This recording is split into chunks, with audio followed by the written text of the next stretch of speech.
Revêtez-vous donc de toute l'armure de Dieu. Éphésiens 4,13 nous commande l'apôtre.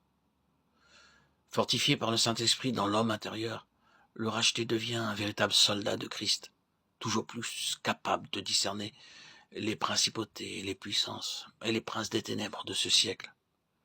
Il apprend que le prince de la puissance de l'air dispose de forces invisibles pour attaquer l'enfant de Dieu, qu'il a accès dans la pensée et le cœur des hommes et peut les amener à leur insu à faire sa volonté. Christ a vaincu sur la croix ces légions d'esprits du mal. Mais vous qui êtes unis à Christ, vous devez les vaincre à votre tour. Revêtez l'armure mise à votre disposition. Le Christ n'a pas triomphé au prix de sa vie pour que vous vous endormiez sur sa victoire. À votre tour, sachez vaincre comme il a vaincu, si vous voulez partager son trône. Lorsque nous avons appris le secret de la victoire et que nous sommes sortis de nous-mêmes pour nous réfugier en Christ, l'ennemi envoie contre nous toutes ses légions, les unes après les autres, pour essayer de nous en déloger. Il est nécessaire de vérifier alors si nous avons bien revêtu toute l'armure de Dieu. Si oui, nous demeurons fermes au mauvais jour lorsque les esprits du mal nous assaillent de leurs multiples suggestions mauvaises, lorsqu'ils nous environnent de leurs artifices, et nous avons la victoire. Toute l'armure de Dieu, c'est notre Seigneur lui-même qui est cette armure.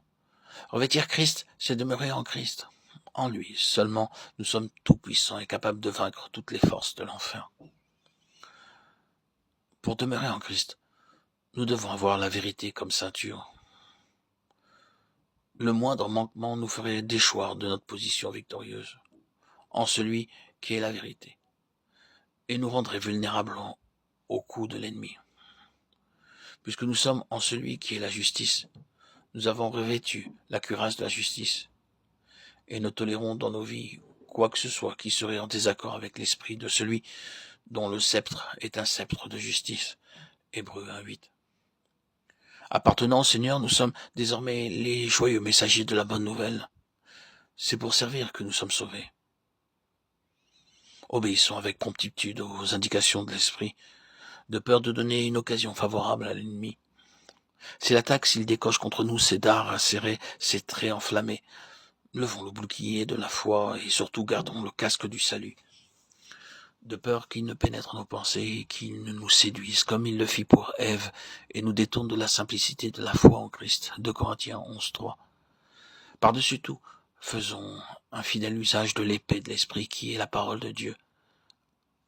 Âme vivante, puissante, plus aiguë qu'une épée à deux tranchants, celle dont se servit le Christ lors de la tentation et à laquelle l'ennemi ne peut résister.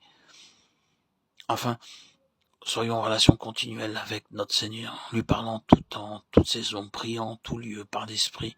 Éphésiens 6,18. Ainsi, équipés, nous sommes invincibles, mais plus que vainqueurs par celui qui nous a aimés. Lorsque nous connaissons l'ardeur du combat, et avons compris que lorsqu'un membre tombe, tous souffrent, nous prions avec persévérance, avec ardeur, pour tous les saints, et très spécialement pour ceux qui, comme Paul, sont à l'avant-garde des armées de l'Éternel. Ainsi préparés, ayant appris à rester fermes dans la bataille du jour du Seigneur, nous sommes envoyés soldats, revêtus de l'éclatante armure pour combattre l'ennemi, et conquérir sur lui les trophées de la croix. Et comme autrefois, les prodiges et les miracles accompagnent le message prêché au nom du Seigneur crucifié et ressuscité.